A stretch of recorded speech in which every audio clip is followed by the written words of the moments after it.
자의식 해체는 역행자 7단계 모델에서 가장 중요한 개념이기도 하다. 이 부분이 해결되지 않으면 어떤 좋은 정보를 얻더라도 난 못해. 이건 꿍꿍이가 있는 거야. 이건 내가 이해 못하는 게 아니라 헛소리야. 라고 합리화하며 받아들이지 못해. 결국 성장 가능성이 완전히 차단된다. 대부분의 사람들이 인생에서 완전한 자유를 얻지 못하는 이유가 여기에 있다. 나도 빨리 본론으로 들어가서 당신에게 이렇게 돈 버는 거예요. 이렇게만 따라하시면 됩니다. 라고 말하고 싶다. 하지만 당신의 방어 기제는 내가 전달하려는 정보를 모두 물리칠 것이다. 자의식을 해체하지 않는 이상 그 어떤 발전도 할 수 없다. 대다수의 머리 좋은 사람들이 일정 나이부터 남탓만 하며 영원히 발전하지 못하는 이유다. 하지만 새로운 정보를 듣는 데는 10분만 투자하면 된다. 하지만 성공한 친구가 정보를 줘도 잘난 척하지 마세요 라고 생각하며 한 귀로 듣고 한 귀로 흘린다.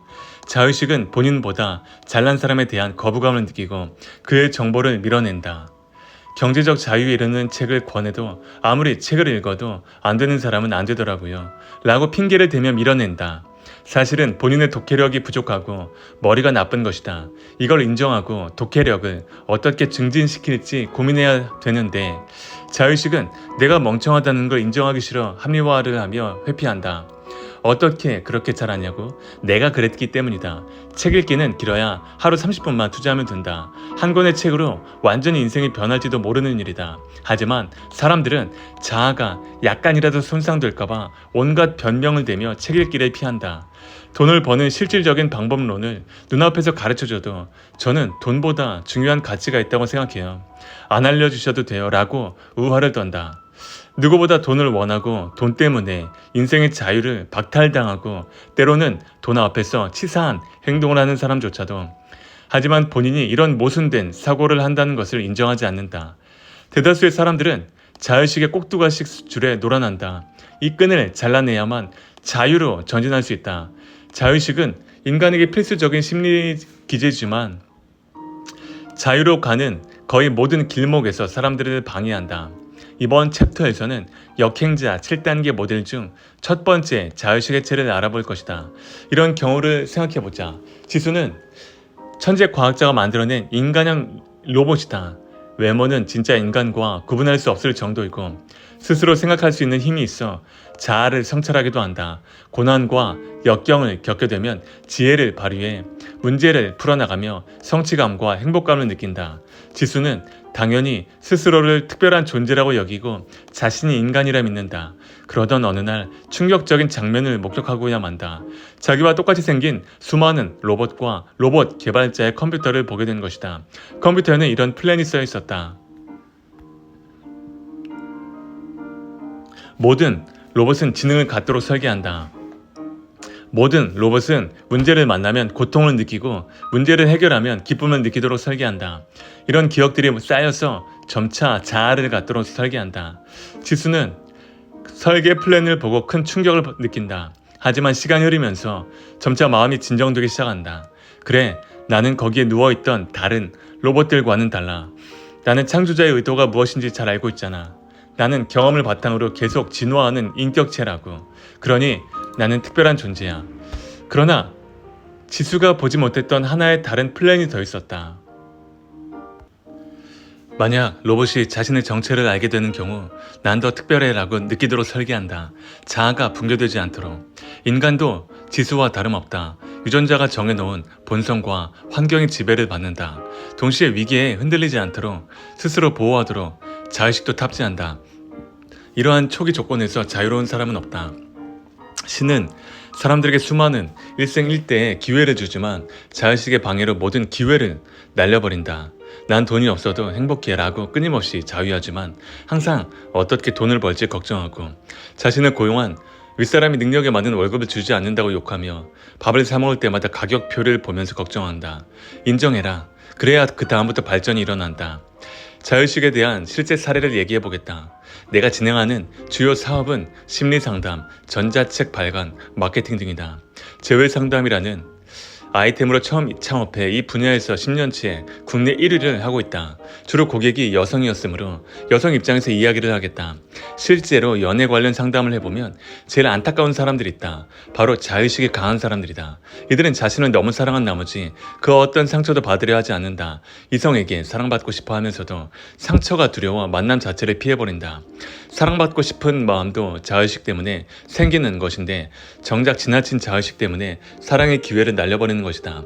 아이러니하게도 이런 사람들은 되게 자신이 원했던 남자보다 훨씬 못난 남자를 만난다. 왜 그럴까? 너무 철벽을 쳐서 그렇다. 사랑받고 싶으면서도 혹시 잘못된 연애를 할까봐 자꾸만 상대를 밀어낸다. 그러면 멀쩡한 남자들로부터 떨어져 나간다. 마지막까지 비상식적으로 대시하는 남자는 결국 성격 파탄자, 무매력남, 속셈을 숨기고 있는 바람둥이일 뿐이다. 여성은 자기 합리화를 하면서 이 남자와 연애를 시작한다. 하지만 지나치게 자의식이 강하니 이 연애마저 잘 될 리 없다. 수준 떨어지는 남자들은 자기 욕심을 채우고 나면 결국 이별 통보를 한다. 악순환의 한 사이클이 완성된다. 이 여성은 역시 남자는 다 쓰레기야 라고 생각하며 앞으로 어떤 이들에게도 마음을 열기 어려워진다. 입장만 바뀔 뿐 남자 또한 동일하다. 이들은 왜 연애에 실패하는가? 이유는 간단하다. 많이 안 해봤기 때문이다. 별로 경험도 없으면서 마음속에는 판타지와 자기만의 룰이 가득 차 있다. 연애란 상대를 있는 그대로 인정하고 관심과 지원을 주고받는 일인데 나라는 존재가 너무 소중한 이들은 상대의 마음을 헤아리거나 받아주는 데 서투르다. 옷자락을 적시지 않고 물놀이를 할 수 없듯이 자아에 조금의 상처도 입지 않으면서 연애를 할 수는 없다. 하지만 이들은 자신이 상처 입지 않는 것만이 세상에서 가장 중요하다. 사람 보는 눈이 없고 남자 심리도 모른다. 나쁜 남자만 자꾸 꼬이고 연애는 매번 산으로 가는데 이유를 몰라 안절부절 못한다. 그러다 재회 상담을 신청하는 것이다. 그들은 상담할 때에도 비슷한 모습을 보인다. 하나같이 쿨한 척, 상대에게 미련이 없는 척 행동한다. 이별을 통보한 상대와 다시 만나고 싶어 재회 상담까지 하는 상황이 이미 자의식을 상하게 했을 것이다. 그러니 상담 내용도 비슷비슷하다. 자기는 전혀 잘못이 없고 모두 그놈이 나쁜 놈이었다고 말한다. 물론 그런 연애도 있겠지만 연애사 대부분은 쌍방과실이다. 이런 과도한 자의식은 상담 이후에서 결정에 달한다. 그 사람을 다시 만나고 싶은 게 아니라 복수를 하고 싶어서 왔어요. 그 사람은 진짜 쓰레기거든요. 그녀는 누구보다 상대와 다시 만나고 싶지만 이를 인정하면 자의식이 상처받기 때문에 복수하고 싶어요 라는 말을 하는 것이다. 그럼 나는 이렇게 답한다. 복수는 하되 다시 안 만나도 상관없다는 말이죠. 그렇게 해드리겠습니다. 상대는 크게 당황하며 횡설수설을 하다가 완전히 끝인 건 좀 그렇고 상대가 매달리면서 다시 생각해 볼 수도 있어요 라고 한다. 내가 상담한 실제 사례 중 하나인 이 여성은 자의식 때문에 30살까지 모든 연애 기회를 놓쳐왔다. 그나마 자신에게 모든 걸 갖다 바치는 남자와 연애를 시작하더라도 서툴기 때문에 관계를 망쳐버린다. 연애 잘하는 법이라는 글을 접할 때마다 이런 건 한심한 여자들이나 보는 것이라고 생각하며 지식을 회피한다.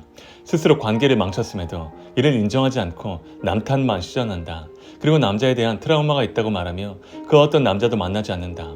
무의식은 그 누구보다 좋은 남자를 만나는 것을 원하지만 회피를 반복한다. 대다수의 사람들이 돈을 대하는 태도도 마찬가지다. 그토록 원하지만 꼭 중요한 건 아니야 라고 말한다. 적은 봉급을 보면서 사회가 잘못되었어 라며 남탓만 시전한다.